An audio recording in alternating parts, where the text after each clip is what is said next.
Title: The House at the End of Willow Street. It was the summer of 1998 when Daniel Miller's family moved to the quiet town of Maple Hollow, Ohio. Daniel was 14 years old, shy, and still adjusting to the idea of leaving behind his old friends. His parents had bought a large, rundown house at the very end of Willow Street. The house had been empty for years. Its paint peeled away in long strips, the wooden shutters rattled with the wind, and the neighbors rarely looked in its direction. On their first day, an elderly woman across the street whispered something to her husband while staring at the Millers. Daniel noticed her lips move, but he couldn't hear the words. He felt a strange chill run down his spine. That night, as Daniel unpacked boxes in his room, he heard a faint scratching sound inside the walls. It was steady, like fingernails dragging on wood. He froze, listening. After a moment it stopped. He convinced himself it was just rats, though deep down it didn't feel like it. The locked door. The next morning, while exploring the upstairs hallway, Daniel found a heavy wooden door at the far end. It was strange, not like the others. 3 rusted locks were bolted into the frame. A thick chain crossed over it. His father said it led to the attic, but when Daniel asked why it was sealed so tightly, his father simply shrugged. "Old houses have secrets," his father joked, though his voice lacked humor. That evening, Daniel's curiosity grew. As he walked past the attic door, he swore he heard something behind it. Faint whispers like children giggling far away. Whispers in the dark. For several nights in a row, Daniel woke up at exactly 3:03 a.m. He would hear footsteps moving slowly across the ceiling, directly above his bed. But the attic was locked, wasn't it? One night, unable to resist, he pressed his ear against the attic door. What he heard made his skin crawl. Voices. Dozens of them. They spoke all at once, overlapping, fast, impossible to understand, until one clear voice rose above the rest. "Daniel, come play with us." He jumped back, heart pounding. The hallway was freezing cold. The air smelled of mildew and something else. Something metallic. The landlord's warning.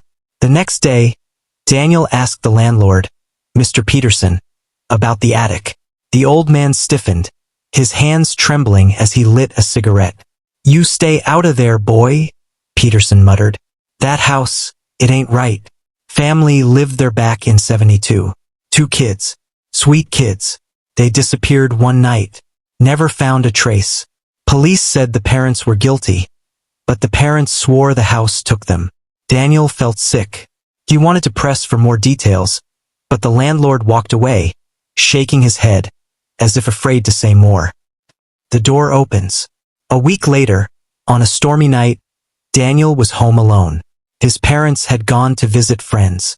Rain hammered against the roof as thunder rolled across the sky. At exactly 3:03 a.m., Daniel woke to a loud click, the sound of metal sliding free. He sat up in bed, holding his breath. From the hallway came a long, slow creak. The attic door had opened. Daniel's heart pounded as he crept toward the hall. The door now hung slightly ajar. Darkness spilled down the corridor like thick smoke. From inside came the soft patter of footsteps. Then a child's laughter. A pale hand slid through the crack, dragging its nails across the floorboards. Another hand followed. Then another. Soon, 6 small hands were reaching out, grasping, clawing. Terrified, Daniel stumbled backward. The whispers grew louder, merging into a chorus of voices chanting his name. "Daniel! Daniel! Daniel!"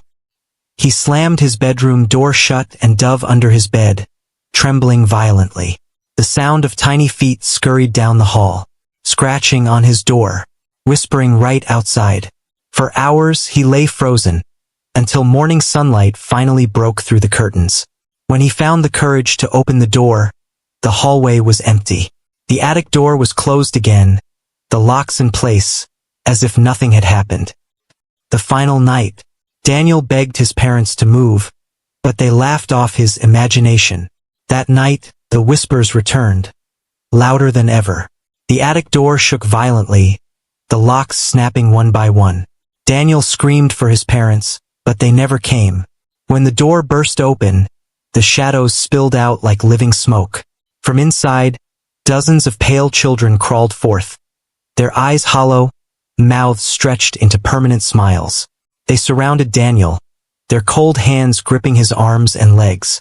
The last thing Daniel saw was their faces, rotting, twisted, yet childlike, as they dragged him screaming into the attic darkness. Epilogue. When his parents finally checked on him in the morning, Daniel was gone. His bed was empty, the sheets perfectly made. Only one thing remained on the wall above his bed. A message scratched into the wood. "We have a new friend now." The police never found Daniel. His parents moved away, broken and silent. The house at the end of Willow Street still stands, its attic door locked once again, waiting for the next family to arrive.